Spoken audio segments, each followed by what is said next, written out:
Okay, everybody, welcome to All2ReelToo.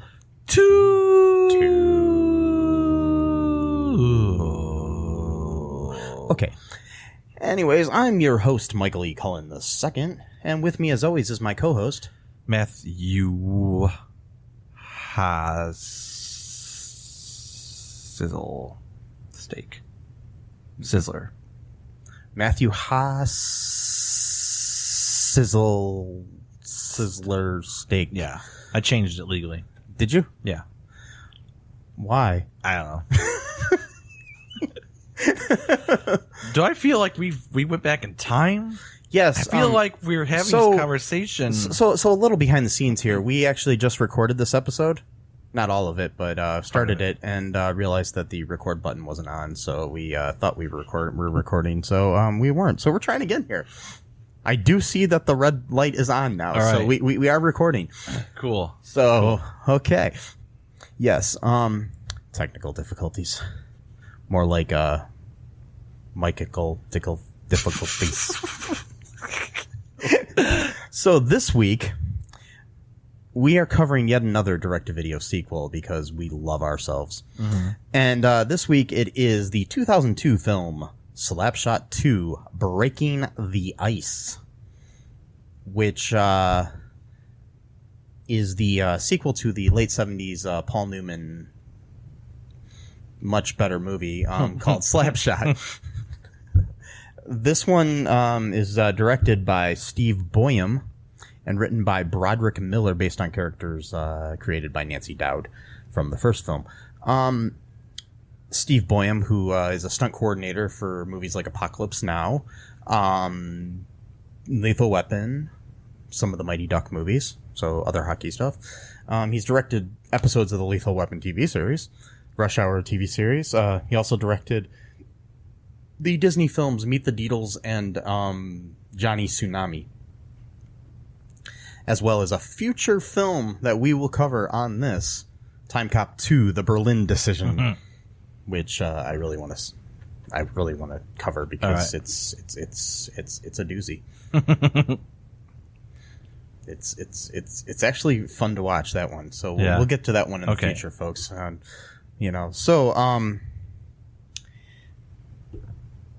This movie stars the brilliant, neglected by the Academy, Stephen Baldwin. Yep. The best Baldwin. Yes. Best one. Mm-hmm. He's groovy like a 10-cent movie. Yeah. Yes, he is. And he it also stars Gary Busey, along with the Hanson brothers from the original movie. They come back. They're the only characters and actors that come back. Played again by David Hanson and the Carlson brothers, Jeff and Steve.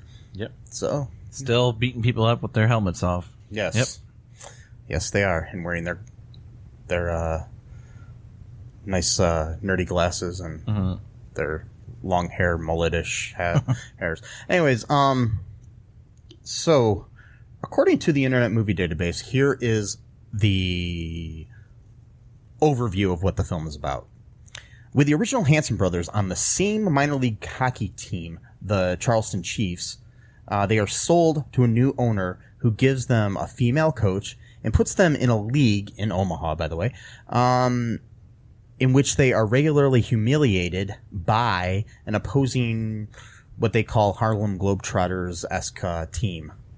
So they call it the ice. They're the icebreakers. Yeah, there we go. Yes, the Omaha Icebreakers, who are made up of a bunch of like Ivy League hockey douchebags. Yeah, pretty much just like who are obviously played by Canadian actors trying to pretend that they're American. By the way, anyways, and then making fun of Canadian one of the accents. Characters. Yeah, that was Canadian. Yeah, so it's interesting, funny little but thing. They had heavy accents themselves, which I think was So they're paid to lose, essentially. Yeah, they're basically paid to lose. They're kind of like the Washington team that plays the what is it? The Washington is it the Generals or the Senators, something like that. Yeah, that play the that play the Harlem Globetrotters and lose all the time. Basically, I mean they win a few times here and there, but I think they just throw them a bone once in a while and let them win. But yeah, so we start out with a bunch of profanity and randomness from the wonderful Stephen Baldwin.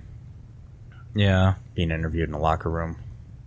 He's like, you know, telling about like what real hockey's about and all this kind of stuff. Hey, you gotta play real hockey, real man hockey. Sometimes it gets violent, but you know, whatever, we gotta do what we gotta do, right? Yeah. And so what happens is the team ends up getting sold, so the former owner of the team tells his character of just call him Stephen Baldwin. That's who he is. Well, his name is Sean. Sean Linden is the character's name. The owner tells him that he sold the team to this guy that owns a bunch of like family entertainment channels. Kind of almost a Rupert Murdoch sort of character, played by the brilliant Gary Busey. His best performance since the Buddy Holly story. Yeah, it is. That's perfect. Yes, I believed him so much. I mean, I felt his pain and his anger and his evilness. His evilness, which should have been reserved for someone who truly was evil and had like a plan for world domination. Instead, it's because he wants to buy another family channel or something like that. He's playing the character like he's a Bond villain. Yeah. Trying to take over the world. These are very low stakes here in this situation, but he treats this like with the attitude of like taking over the world. Yeah, it's like I gotta get these family channel guys. They're worth hundreds of millions of dollars. I want to get their endorsements. It's like, okay, cool, but you do realize that like this isn't. if this thing fails or succeeds, it's not gonna affect the world one way or the other. Honestly. I'm just saying. And so they play the whole movie like this, like it's these big stakes that, playing real hockey as opposed to playing, this Broadway directed hockey is somehow less cool. I mean, I get it, if you're a hockey purist, but if somebody's paying you money, my feeling is, I know you can sell out, sure, but my thing is if I'm offered millions of dollars or, or hundreds of thousands of dollars or whatever, I'm gonna, do what they say. Especially maybe if he's got all these bill collectors after him. Plus, too, like you were saying when we were watching the movie, like even though he's being portrayed as like this like evil Bond villain, like in some ways though he's like completely bending over backwards to like keep people from leaving the team. Because like they're already just from starting out. They were going to be being paid double their salary from when they were the Chiefs, and then they got changed to Super Chiefs, so they're getting double their salary, and then he offered to double salary, so now they're getting quadruple salary than what they were before. And yet though, like he's also portraying himself as like this Bond villain type thing. And you're still doing something related to what you want to do. It's not like they all of a sudden said, hey, we want you to do porn. Right. I'm just on ice. On ice. No, it wasn't like something completely different and where it's going to totally, change things. It'd be like, you know, a filmmaker being asked to direct a Coke commercial or something, you know, or a Pepsi commercial. It's not like you're K. Martin Scorsese. Yeah. You've had a good career. Yes. But you're going to go out on a high note here to do like a Sprite commercial. Yeah. You know, or whatever. And they offer him like more than he got paid to do, you know, Goodfellas or something. Right. I mean, sure, he's going to. It's like, here you go. We'll pay you like $500 million to do this one commercial. No. I think Scorsese would do it. I think he would. And he would make jokes about it. Like, yeah, whatever. I made this much money to do this dumb commercial. Spike Lee directed Sprite commercials. He did? Yeah, and, really? and he also directed, I think he directed like Nike commercials and stuff too. So, I mean, I'm just saying, you know, you can still be an artist and still, you know, be true to your craft, whether it's hockey or filmmaking or painting or whatever, and still make money. I'm just saying.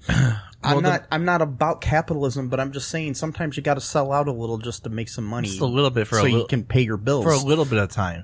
That's the other thing too. So I guess the big catch though was that he promised that they would play real games, but he never was going to let So him. I guess there was some concern about. But I never even got the fact that they weren't going to let him because we only saw a few games. Well, that's the problem. Movie, so. Is that they every time they were making any kind of progress, like doing what they were supposed to do, they would get into a huge fight on ice. So that would just set them back to where they started. Yeah. So then, of course, you know, the guy's gonna like punish them by not letting them play real games. Like, you guys are kind of your own worst enemies here in this situation. So honestly, the Richard Claremont character that Gary Busey plays is the hero of this film. Yes. Yeah, no. I'm joking. No, he's still the bad guy, but they're kind of like idiots for not even trying to play along a little bit. Yeah. Yeah. So what we skipped over a lot, I think. Yeah, we did. We were just kind of getting into the meat of things. Yeah. But basically, so there's this female that is hired as their new coach. Oh, this is a big deal too. Oh my God, fucking chick's our coach. Yeah. Oh man, what does she know about hockey? God, dumb woman. Yeah, she's got boobs and a vagina. She don't know hockey. She got a nice ass though. It's like, okay, she's your coach. You're not allowed to talk to your coach like that. She's your boss. Yeah. So someone's got authority over you. You don't. Well, yeah, this is 2002. Even if it was, I don't care if it was 1902. No, I'm not saying it's right. I'm just saying that in films, this was kind of standard. It is, but that's what bothers me about that. Where it's like, I'm like, it's just the lack of. I guess for me, I don't like. I really dislike lack of professionalism. Oh, I do. Like, too. if someone's got authority over you. I mean, even though if I might hate it, I'm not gonna like treat this person like they're just like my best buddy or whatever. Like, no, and especially if it's a coach or whatever. Yeah, like, if you're treating your boss like that, it's not cool. I mean, you can be friendly with your boss, but you can't be saying that he or she has a nice ass. Nice ass was great set of legs was the other comment. If we could stump you on this stupid hockey trivia that no one cares about, you gotta show us your tits. Yeah, dumb bullshit. So basically, anyways, they're sold off to this guy, and they're relocated to Omaha. Yeah, somewhere in Middle America. It's Nebraska, but getting right to the heart of matters. No, it's the heart that matters more. No, it doesn't. I'm sorry, that's a Counting Crows song. Oh, it's okay. Just called Omaha. Anyways, hopefully they don't sue us for copyright. No. Anyways, no, you're like a super fan. Yes, I am. So, shout out to Adam Duritz. Anyways, they have to go to Omaha, and they are playing this other team called the Icebreakers, the Omaha Icebreakers, which are the Globetrotter-esque team that are made up of a bunch of actors who did I say this already about their accents? Their accents are Canadian. Yeah, and they make fun of one of the characters from the other team for being Canadian. Yeah. They're all like Yale douchebags. They're just these all these Yale douchebags named Skipper and Trent. And, like these typical names that you would. But only one of them ever talks. No offense to the other. Skipper's the only one that ever talks. Everyone else just makes faces. Yeah. Or at one point, the guy gave someone the middle finger. That was about the only communication other than him. Oh, and they all get sick because just like in the American Pie Presents Band Camp, we got the old drugging the other team with really dangerous amounts of Viagra that could actually probably cause cardiac arrest. Yeah, it's some kind of penis pills of some sort, either Viagra or generic or whatever it is. They put them in this orange juice for this big celebrity bachelor auction that the icebreakers have to go to, and one of the guys on the now called Super Chiefs team that used to be the Chiefs, they decided to call them Super Chiefs because Chiefs was offensive, and that's what they're worried about. Anyways, but Super Chiefs means they're extra chiefs, so it'd be equally more offensive than... No, they were saying that a super chief is a type of train. Oh, yeah, that's right. So that's okay. Yeah. But they probably named the train after... Yes, okay, exactly. whatever. Okay. Yeah, so. we're not going to go there. But, so they put these penis pills in some orange juice that these guys eat that these guys drink at a breakfast or brunch or whatever that they're having right before the thing. And, the guys are all up on stage and they all get hard-ons. And then the old ladies... there's all old ladies betting on them. Or not betting, I mean, or whatever. Bidding on them, not betting. And they keep, raising more money because they want that D. These 80-year-old women, they... Mm-hmm. Hey, it doesn't matter just because they're 80. The one woman unplugs the other woman's oxygen tank so she can't bid anymore. Oh, like the kids say, or they did 2 years ago, the thirst is real. Did I say that right? I'm not even sure if that's even the phrase or not. I don't think I've ever heard this phrase in my life, so I don't know. Thirsty is a big thing now that people say. Well, I understand that, but I didn't. Yeah, the thirst is real. I think it's a stupid. That sounds like that should be the ad for the Martin Scorsese it should be. Sprite commercial. The thirst is real. It should be. It's got a double meaning though. But I can just see it now. I can see the whole. And then you got like Robert De Niro reprising his role from Taxi Driver. Yeah. Jesus. I'm joking. Wow. Did you ever notice that Robert De Niro played a lot of stalkers in movies? No. I mean, I only saw that one where he was a stalker. He was in Cape Fear as a stalker. Okay, yeah, all right. He was in that. He was in The Fan. I didn't see that one. Is that with Wesley Snipes? Yeah. I didn't see that one. He basically is a guy that's like a super fan of Wesley Snipes who's playing for a Major League Baseball team, and he's like stalking him and stuff. Doesn't he like kidnap his daughter or something? I don't. It's been years since I've seen it, but I just remember he was a stalker in it.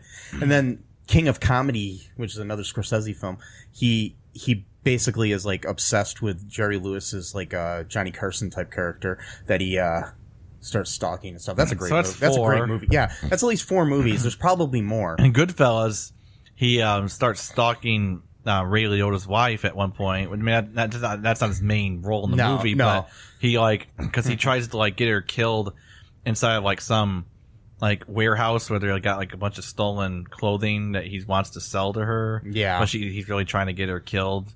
So that's 5. We count 5 right there. And he kind of stalks Ben Stiller and Meet the Parents.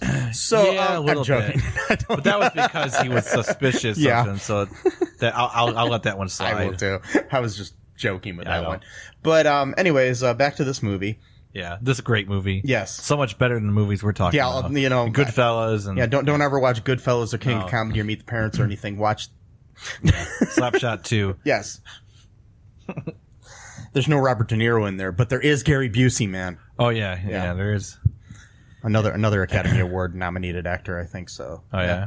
Well. Yeah, I think he was nominated for Buddy Holly Story. Okay.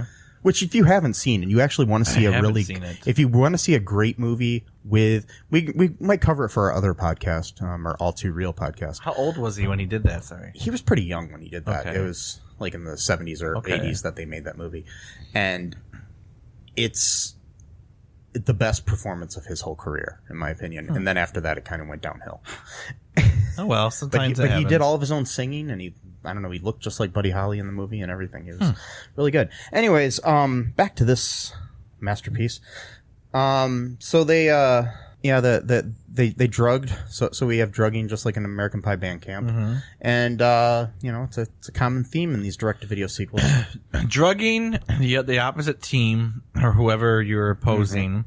Mm-hmm. Rampant sexism. Mm-hmm. Not just comments about women, but comments to women that in 2019, if 1/100th were said to a woman like in a restaurant that were said like in this, there's a one scene alone where they probably committed about 50 sex crimes in that like 2-minute scene of they weren't really crimes, they were harassment. Well, so I mean it's still a crime, but I'm just saying what I'm saying is it's not like they're going to be convicted for it. No, really. I mean like they didn't physically do anything, but it's mean like you know, like the guy literally is telling the waitress to like basically take off her shirt. Yeah. And it's like yeah, I mean, what? Like I just wanted to be clear that, you know, saying something to a woman, I'm not saying that it's right.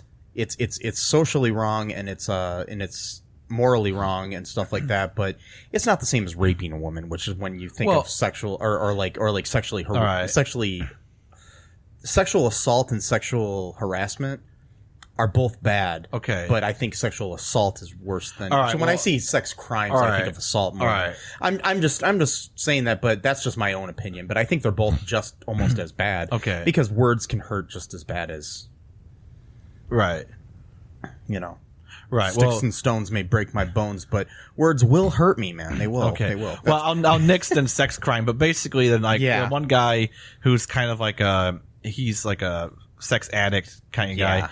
He's telling the waitress like, "Oh, you should probably button down your shirt," but then he goes even further and says like, "She just take her shirt off," basically. I think. Yeah. And then she goes and she like just like centers herself, because that's what a woman's supposed to do is just take it, type of thing. 2002, and which isn't really that long ago, but and then she goes to the next table. And then, like, one of the guys says something like, "What's the snatch of the week or the day or whatever?" Yeah, so that's like it's a really bad, inappropriate, mean, spirited thing.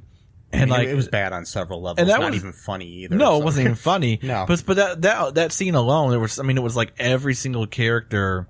Like male character, and besides like the dude who's got like the mental issues, he was the only one that was like actually respectful. Like, didn't even say anything, which makes him the good guy because he didn't like make a lewd comment. It was so that's the main theme in these direct to video sequels, and then there's usually homophobia. Check, we got that.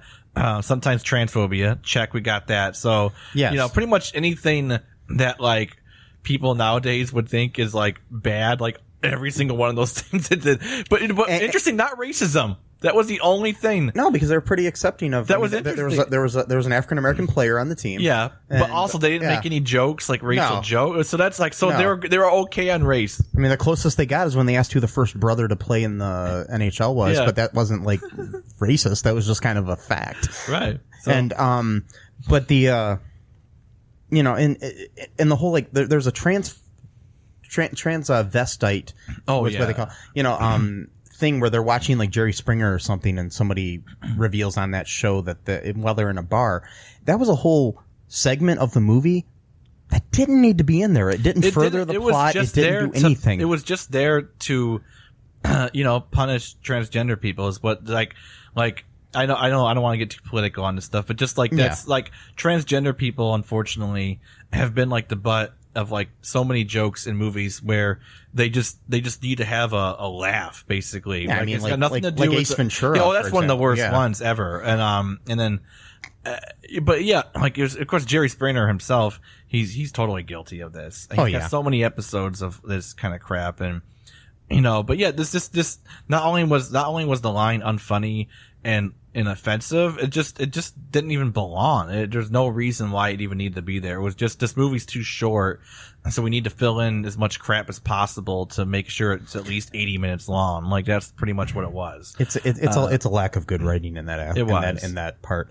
But so like things go on between them as we go on. Do you want to take a break, Matt? Oh yeah, sure. Yeah, let's take a break and listen to some nice little ads from our sponsors. Cool. For products and or services. We'll be right back here with All2ReelToo. In the magical world of Hoth, there are wizards, there are sorcerers, and there are magi. And none of them know what they're doing. That's how the best spells are discovered. Throw it at the wall and read the tea leaves. Or scorch marks. Witness the wonders of magic, science, and property damage in a radio drama of phantasmical proportions. Face my mastery over the elements! Magus Ilgar. Now available for download wherever audiobooks are sold. Listen to the first 3 episodes for free on YouTube. Hi, folks. This is Michael E. Cullen II from the podcast that you're listening to right now, along with Manager Matthew Haas. You got promoted? Yes. Damn it.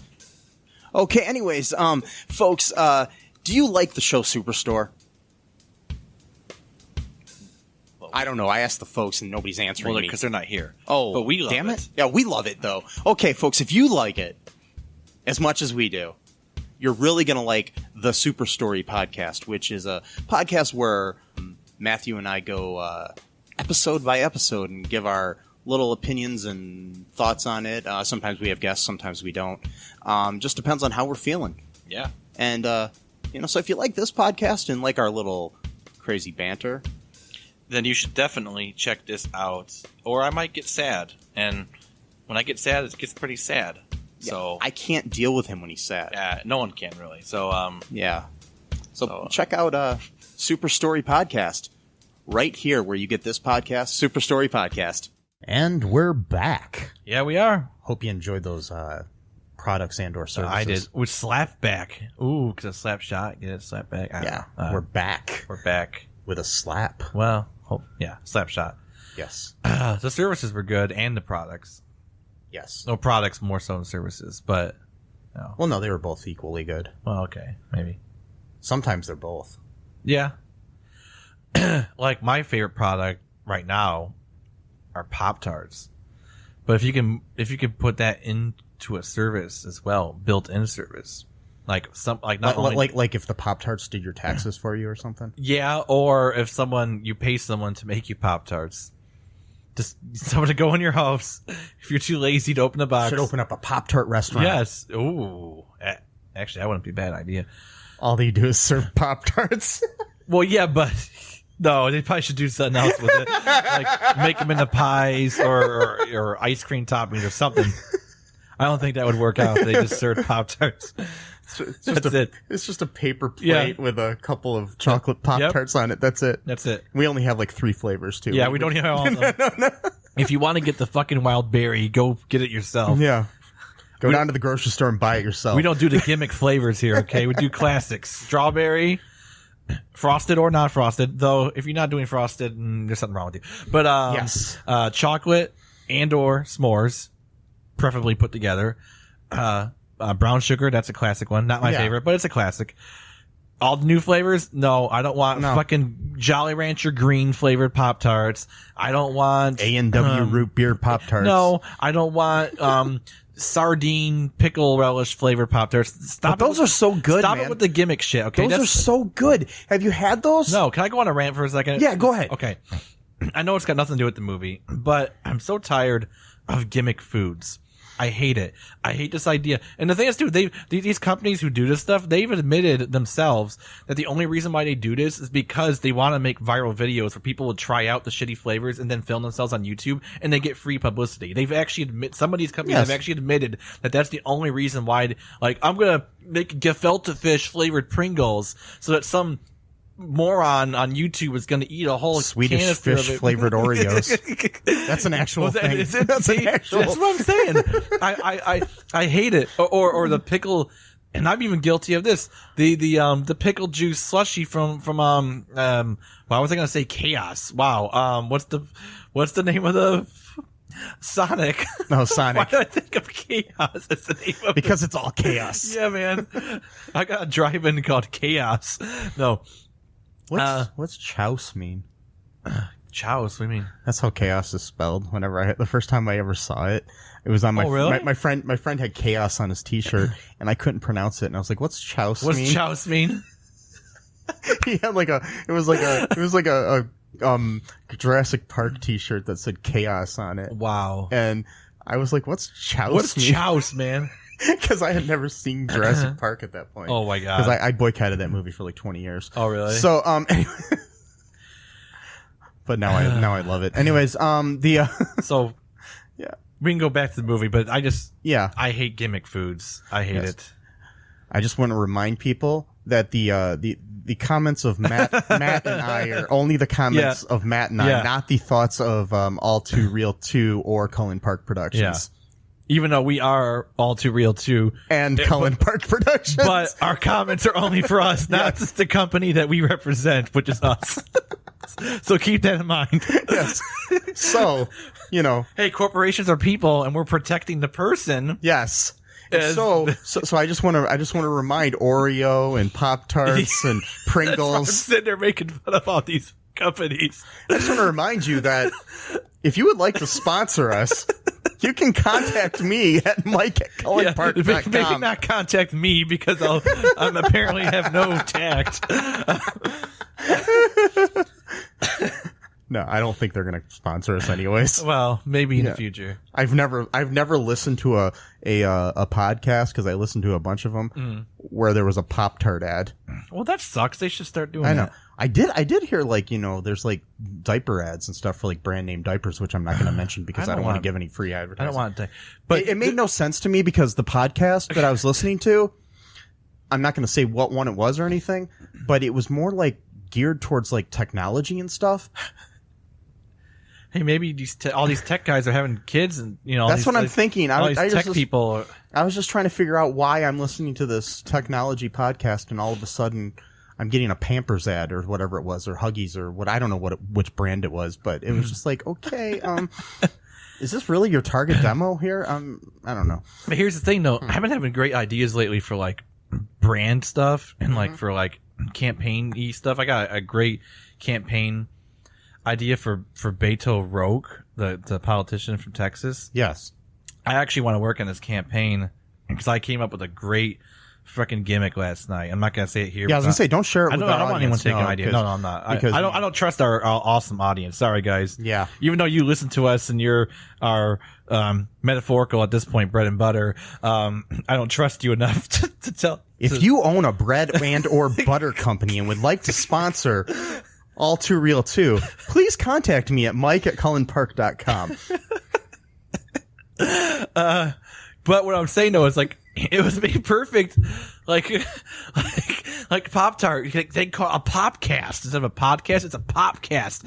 And they could do like little tiny episodes, like 5-minute episodes. Like, here's your weekly popcast from Wild Berry Pop-Tarts, the shittiest flavor of all.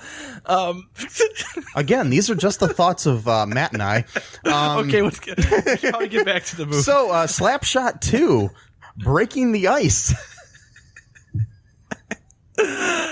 Stephen Baldwin, we're Gary Busey. Slap happy here. Yes, little Slapshot happy. Yeah, and so next, I mean the next big thing is there's a character named Miller, played by this actor David Duchovny. No, not David Duchovny. Oh, okay. He's got a last name, and that I can't pronounce. It's Paetkau.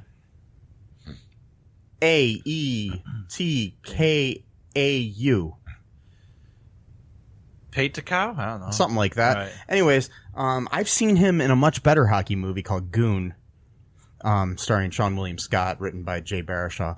Anyways, and co-starring Jay Baruchel and Liev Schreiber. Anyways, sweet. Yeah. I highly recommend that movie. That's my own personal opinion. If you want to watch a good hockey movie, with a heart, hockey with a heart of gold. Yes. But anyways, he's in that movie. But anyways, in this movie, he's kind of the one that is like thinking of trying to be the future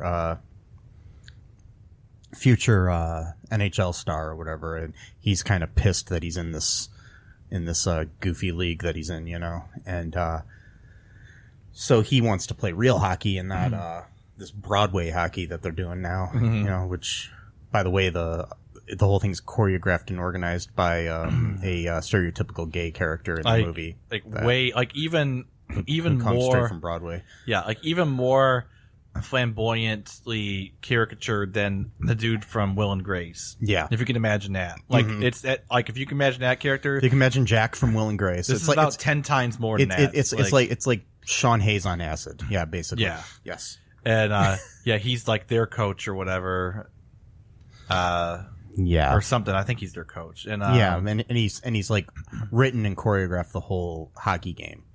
Yeah, for both teams. Yes. They're supposed to, and he's mad at the other team, the Super Chiefs, because they never really play what they're by supposed his to rules. do. They do for a little bit, but then which is hilarious because there's an announcer for the games. This guy who I love. He's like one of my favorite characters in the thing. He's got a really small part, but he'll be announcing the game, and then the Super Chiefs are changing what they're doing.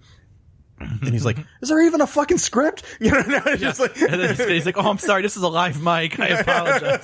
Because it's supposed to be no swearing, no fighting, and and he's given a script, about what's supposed to happen. Yeah, and then they get is into a fight. anybody reading the fucking script? And he's like, no one ever fills me in on these things, or the Chiefs or Super Chiefs or whatever they call themselves. It kind of reminds me of the dude from Major League. A little bit like Bob Uecker, but not as good. Yeah, crude. Yeah, not as good. But. No, but yeah. I mean, he's one of the funny parts, and but like Miller's trying to basically become. He's the one. Was he the one that put the dick pills in the? Yeah, he was. Yeah, he was the dude that did that. He put it in the coffee and the juice. Yeah, orange juice. Mm-hmm. Which again, the sheer amount that he put in the orange juice. Could have given someone cardiac arrest, but not only that, some medications, if you like mix it with certain like citrus stuff, it actually makes it more potent even. So he could have been really fucking these guys. I know I've I mean, especially like if it was like grapefruit juice, it would have been even worse. But grapefruit juice is not good for a lot of medicines. Yeah. So that could have been really bad for killing all these people. These not poor guys, but these guys. These douchey guys named Trent and Skipper. And Skipper and Ethan. Yeah. Well, Ethan's not. I mean, there's a lot of people. Ethan Hawke. I mean, but still, there's Trent's not a bad name. Trent Reznor. Yeah. I mean, but I'm saying they're just stereotypical. Yeah. D-bag names. Anyways, so. Oh man. So we got to speed through this because we're getting a little too. Yeah. All right, that's fine. No, I will mention there was one other scene that had a funny line in it. The only funny line I really laughed at that Stephen Baldwin said was this Miller guy is sitting next to him and he's wearing like this like big chain around his neck and he's got a hat on and stuff and he's got like a tank top on and everything and sitting in this diner and he's like and he says what he'll have to the person. He says something and whatever Eminem's having or something like that. Whatever, yeah. I can't remember exactly how he said it, but he called him Eminem, and I thought that was funny. There were a few good lines in here that stood out from the rest of the monotony and weirdness. Yeah. The not good weirdness of it. So what else we got to say about this? So basically what ends up happening is they fire the Hanson brothers because they're too Hanson-y. Yeah. And pretty much. They're too they fight too much and they're too crude and making fart jokes and stuff. And anyways, the Hansons go off and we find out that the Hansons won the lottery. Yeah. Like $115 million. Yeah. And so at one point Gary Busey's character tries to pay off Stephen Baldwin's character to basically go away after convincing the team to fall in line. And he does go away, but then he decides to come back after watching a Sports Center type show or something talking about him. And yeah, from his past. Yeah. Because he used to be a really good hockey player. And he gambled on the game or something. Well, no, he never gambled against himself. He never gambled on the game, but he did have a gambling problem. Yeah. And so it's kind of a Pete Rose sort of thing. Yeah. Anyways, yeah. Pete Rose, who should be in the Baseball Hall of Fame, damn it. Sorry. You've got Ty Cobb in there. Come on. he beat up a guy in the stands, and he's in the fucking Hall of Fame. Pete Rose got his inspiration from Ty Cobb. But still, that's what I'm saying. If his inspiration is in there, then... And Pete Rose played Ty Cobb in a movie once, too. He did? Yeah, like it was a made-for-TV movie about Babe Ruth or something, and he played Ty Cobb in it. So, yeah. Anyways. That's interesting. Yeah. But he was one of the greatest baseball players who ever lived, and my favorite baseball player ever, honestly. So, side note. Anyways, he also did that commercial for Atari Baseball. Oh, right? Yeah. Best commercial ever. Best game ever. No, Atari Bowling is the best game. Yeah. Anyways, let's slap back at this. And my puns would be a lot better if I knew anything about sports. Anyways, so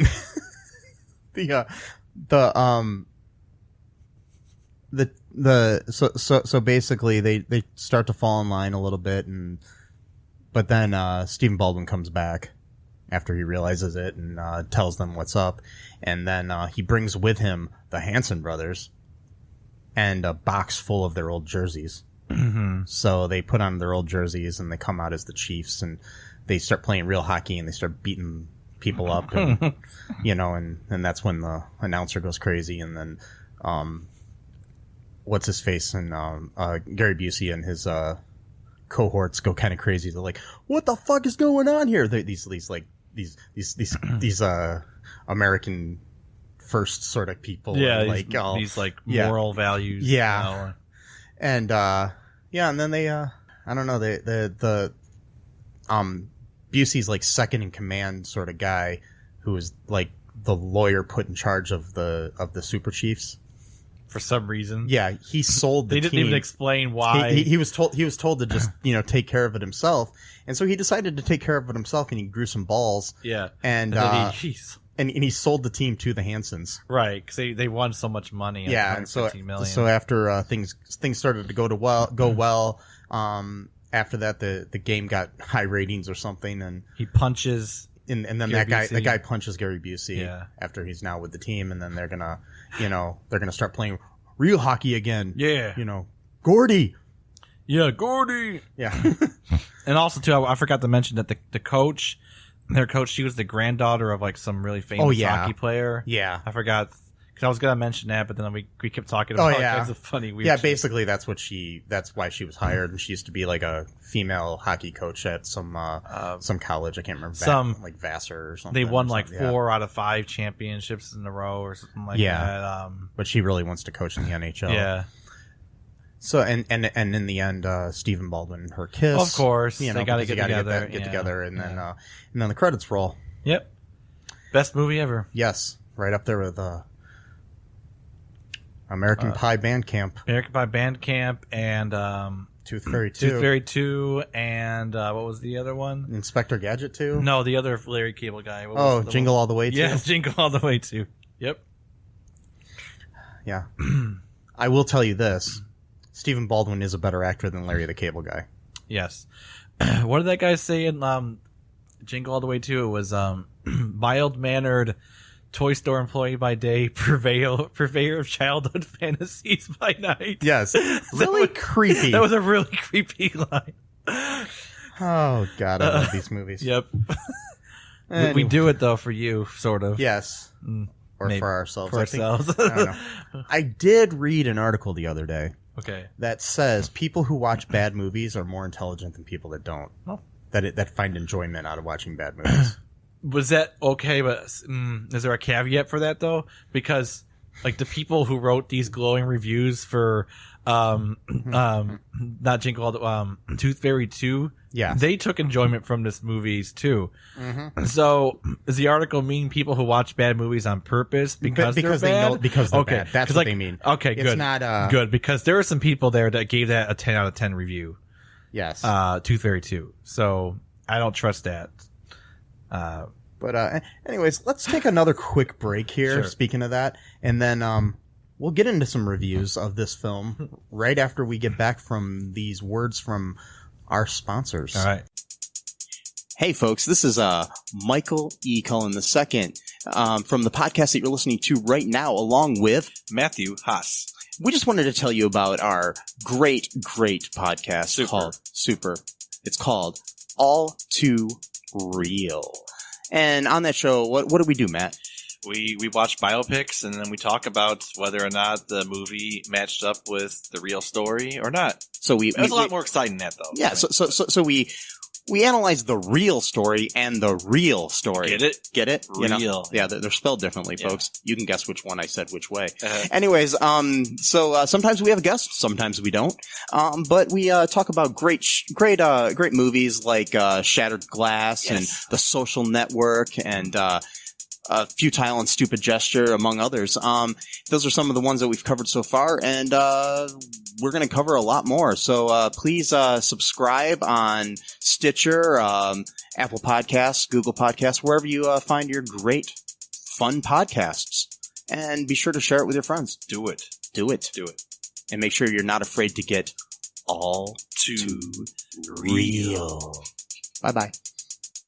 Okay, and we're back. I don't know why I just did that. Back to the show. Back. I don't know what's wrong. I don't know what's wrong with me tonight. Back. Back to the show. Okay, anyways, baby back ribs, barbecue sauce. What the hell? By the way, Chili's, if you would like to sponsor us. Yeah. Oh man. Okay, so I'm combing through here in the Internet Movie Database for some user reviews of this glorious film that we just watched. Johnny W. here gives this film a 10 out of 10. His headline is "The Puck Stops Here." Okay, I'm already angry. I know. This is what he says. Okay, I've always been one of those sequel is never as good as the original people, but let me tell you that Slapshot 2 Breaking the Ice is the exception to that rule. I'll probably get laughed at for this, but the original Slapshot does not even compare to this cinematic work of art. Are you fucking kidding me? Which is probably one of the best sequels to ever come out of Hollywood. I think this guy's joking, by the way. I think he is. Because then he says, as is Speed 2 Cruise Control. Okay, yeah. He's got to be joking. He's sarcastic. But I'm gonna still read this, though, just because it's funny. It says, Paul Newman's performance in the original Slapshot does not hold a candle to the fine acting portrayed by the charming Stephen Baldwin. Stephen wowed us all with his role as Barney Rubble in the Flintstones and Viva Rock Vegas. And he strikes again in this movie, proving that he really is Hollywood's sequel king. As if Baldwin wasn't enough reason to see this film, you have an all-star cast including A-list celebrity Gary Busey.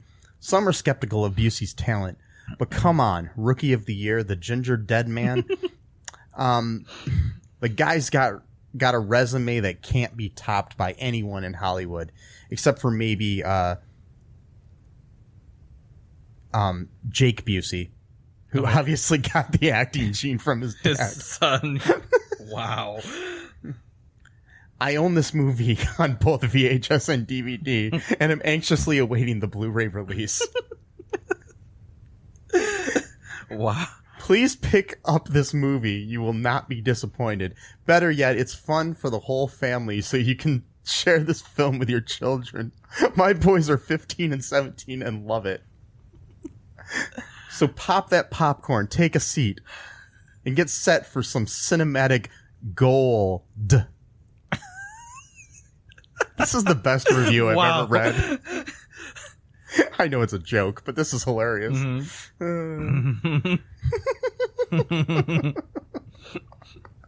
Oh, God, that was great. Okay. I did find another 10 for 10. Okay. And it says, it's pretty good. And they gave it a 10 for 10. You gave it the highest rating possible. It's pretty good. It was very funny. Nothing wrong with it at all. Cut it some slack. It's got its funny parts. Sure, it's no original, but what is? It had its moments where it's dumb. The Hanson brothers add a bit of funny humor back to the movie. The original cannot be topped. Nothing can top that. It was so funny. But the sequel is not that bad. The acting could have been better, and the plot could have been funnier, but it was pretty good. Altogether, if you're a hockey fan, you can find some humor in it. There are many sports movies above this, though. Miracle is by far the best hockey movie ever made. Slapshot 2 may have been viewed as awful, but you have to go into it with an open mind. That's for sure. There's parts where it is very, very good and parts where it's awful. But come on, people. Cut it some slack and laugh about it. It's a good movie deep down. 10 out of 10.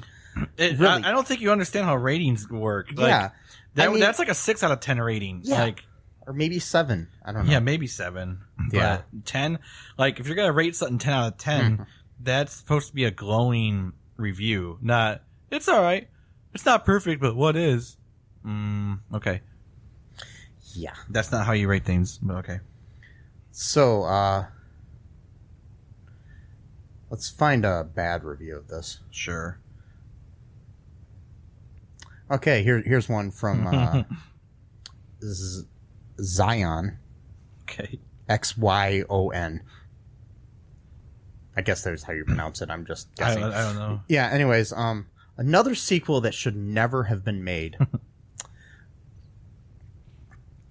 Please, please, please tell me what's the point of this movie? Why make a sequel if you aren't going to be original? The plot and the jokes are pretty much recycled from the first movie. The first movie was good. It was a cult classic. The French translation of the first movie was a masterpiece. What? I still say that the French translated version of the first movie is better than the original English version. What? Both are good in their own ways. Here, though, we get a bad attempt from the dubbing company to recapture the magic of the original French translation. This person must be French. Okay. But their review's written in English. Anyway, French translation. But all we get is badly translated movie. If you want my opinion, this movie belongs in the trash can along with other bad sequels. Wow. Yeah. Okay. Well, at least, someone who's got some sense here. Yes. Okay, here's another one from Frame Dog. Where do they get these weird screen names? Frame Dog. I don't know. I wish I can come up with a weird screen name, but it always makes sense what I come up with. It's never a random. I had a random one. So, okay. When I was like on AOL Instant Messenger, I was Byron MC Squared. Right. But there was meaning behind it, though. Yeah. Maybe there's meaning behind Frame Dog, too. Yeah. All right. See, that's what I'm saying. It could be, maybe that's, maybe he, makes picture frames and he likes dogs. Yeah. Or maybe he is a dog. Who knows? This one says avoid at all costs. Good. This movie has no originality, paper-thin characters and plot that missed the heart of the first movie. I don't even see how they can or would dare to call this a slapshot movie. The original was all real hockey. This is 90% computer-generated trash. It didn't seem like that to me, really, honestly. It wasn't really computer. The original was fall on the floor hilarious. I didn't even crack a smile at this waste. The director had his head up his rear when he was making this movie because every time it shows Charlton Chiefs owner, by the way, in the last movie, didn't they move the Chiefs to Minnesota? ? It is in a tight headshot. The whole idea of the first movie was to have fun and bring the hockey attitude out, and it did that very well. This plays out more like a D-grade drama with some poorly executed jokes stolen from the original movie. Avoid like the plague. Okay. Yeah. Man. Anyways, so anger management issues. I mean, we thought it was stupid, but man, that's an angry review. Yeah, it wasn't that bad. I mean, it was bad. It just wasn't like not bad to like. It wasn't the worst movie I've ever seen. Hate your life over. I mean, I've seen 232. Anyways, so have I. Yeah, both of us together. Unfortunately, yes.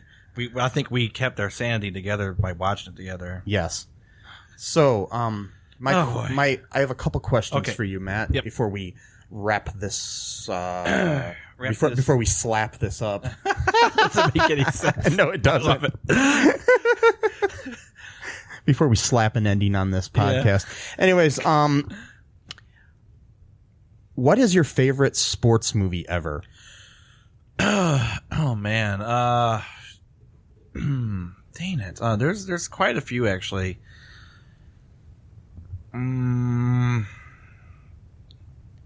Probably Cool Runnings. Okay, that's probably. a good movie. Yeah, that's a good movie. Yeah, I'd say mine is probably either Major League or Rudy. Okay. One of those two. Major League, which was very influenced by Slapshot. So, yeah, that's a great movie. Yeah, because basically Major League is like Slapshot and Bad News Bears with adults and baseball. I don't know. Anyways, I still have Major League 3, by the way, that you let me borrow back in May. Okay, I'll get that. That's good. That's fine. We can talk about that later. Okay. Anyways, so would you recommend Slapshot 2 Breaking the Ice? No. I wouldn't personally, no. Yeah, I mean, this is one of those movies that maybe I'd watch if I was stuck in a cabin in the middle of the woods and this was the only DVD I had. Like if you're Mindy St. Clair on like the medium place and that's the only movie you have. Yes. I can see that. Mm-hmm. And the warm beer. Well, you don't drink, but like warm soda. Yeah. Yeah, this would probably be one of my medium place movies. It's not like horrible. Yeah. Yeah. It'd probably be one of those things that if I watched it like 50 times, I'd eventually start to like it. Yeah, I could see that. Like a Stockholm Syndrome type of, or a slap home syndrome, if you will. Or it'd be like on How I Met Your Mother where they're listening to the song in the car, the I would walk 500 miles and I would walk. Yeah. And it's like they start to hate it and it's like, don't worry, it comes back around again. Yeah. I think that's what this movie after would do. After a certain time, like you go through the cycle. Yeah. And then now you love it again. Yes. Because the tape got stuck in the tape player. Yeah. The only thing I could play. Yeah. So, but yeah, I think that's kind of what this movie would be to me. Anyways, I don't think I'd ever watch it again voluntarily though. So not as like the one we saw last week was good. The Cutting Edge 2. Yeah. I would watch which that may or may not have aired before this or after this. We don't know what order we're airing these in. Just a little behind the scenes knowledge. But I did like that one. I would watch that one again. Yes. Not as good though as like I said about if they get up to Cutting Edge 7, I want to name the title Cutting Edge 7, 7 Blades for 7 Brothers. If that's not the title, then there's something really wrong. And then Cutting Edge 8 can be a crossover movie with the Slapshot movies. Yeah. And you just have the Hanson brothers as like the villains who start killing people with ice skates. Yep. That's what I want. Yeah. I just really want to. I think I want to make an ice hockey horror film. Anyways. Yeah, there you go. Yes, maybe we should do that. Maybe we'll just go off and do that now, Matt. Yeah, okay. Yeah. We'll make it right now. Yes, we will. Okay. Anyways, we're going to go break into an arena and make this movie. And so it'll be called Slapshot 7, the Hanson Slap Back. And and